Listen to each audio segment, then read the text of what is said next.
Պարոն Ալեքսանյան, շարունակում եք լավատես լինել, Կրտսեր Քոչարյանին կանչելով եւ ակնկալելով, որ գալու է պատասխան տալու։ Այսքան ժամանակ մեզ պետք է պարզ լիներ, որ իրենք միայն ասում են եւ փախչում։ Նույնիսկ փախչելը միայնակ չեն անում, նոր տեսանյութ տեսա, որ մի 5-6 տղամարդիկ շրջափակած ազգային ժողովի բակից դուրս էին հանում փոքրիկ Քոչարյանին։ Մարտի 1 եւ հոկտեմբերի 27 կազմակերպած Քոչարյան Ռոբերտը 2026 թվականին ընթരാճ փորձում է Լևոն Քոչարյանից ուժեղ տղամարդու կերպար ստանալ։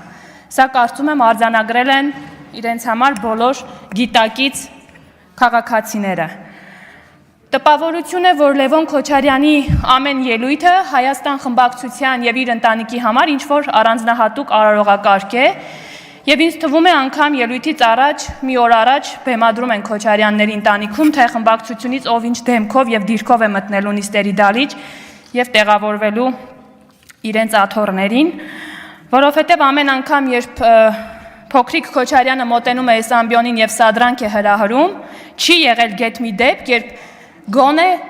մի քանի վայրկյան այդ ամեն ինչից հետո մնա դալիճում, միայնակ, առանց իր գործընկերների եւ փորձի պատասխան տալ։ Ինչ տեղի ունեցավ այսօր, սա եւս մեկ անգամ խայտարակեց վերջնականապես իրենց խմբակցությանը եւ առաջին հերթին Ռոբերտ Քոչարյանին։ Ես մի բանի վրա եմ զարմանում։ Ռոբերտ Քոչարյանը լինելով երկար տարիների քաղաքական գործիչ, ինչպես չի հասկանում, որ Կրտսեր Քոչարյանը արդեն իսկ պատժված է,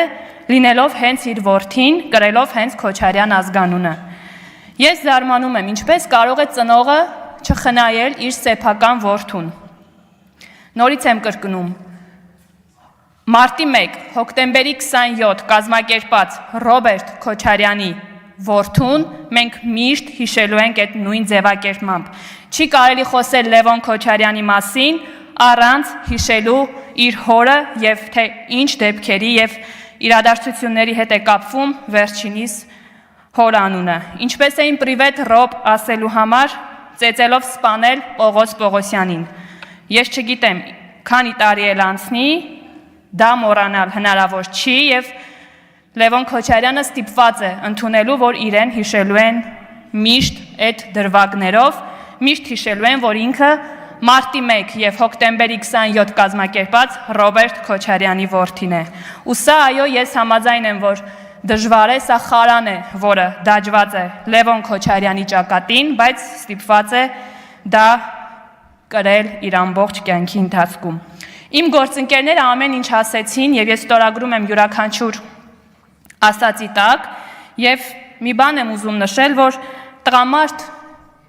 միայն չեն ծնվում, այլ տղամարդավարի պահում են իրենց ցանկացած իրավիճակում, իսկ եթե չեք կարող համապատասխան վարքագիծ դրսևորել, ապա ավելի լավ է լռեք եւ ընդհանրապես չգաք ազգային ժողովի դալիճ, չնայած ձեր շատ գործընկերներ այդ նույնիսկ թեժ պահին ընդամենը մտան դալիճ գրանցվեցին, որպեսզի հանկարծ աշխատավարձից հետ պահումներ չլինեն։ Ինչ եմ ուզում նշել, շաբաթական պարբերաբար մարզումների գնալը չի նշանակում լինել ուժեղ տղամարդ։ Երևի ձեր ընկալումը, ձեր եւ ձեր հոր ընկալումը ուժեղ տղամարդու մասով հենց դրա հետ է կապված, բայց չարաչար սխալվում եք։ Մի հատ դուրս եկեք փողոց եւ տեսեք, թե ինչ են խոսում ձեր մասին մարդիկ։ Հետո նոր եկեք այստեղից փորձեք հոխորտալ։ Որևէ մեկը Հայաստանի Հանրապետությունում չի կարող համարձակվել լեգիտիմ ընտրված վարչապետի, ազգային ժողովի նախագահի հասցեին որևէ զրպարտանք, վիավորական արտահայտություն հնչեցնել։ Իսկ հնչեցնելու դեպքում պիտի պատրաստ լինի համարժեք եւ շատ ցավոտ պատասխանի։ Այնպես որ մյուս անգամ այստեղ գալուց առաջ 10 վայրկյան ավել մտածեք։ Շնորհակալ եմ։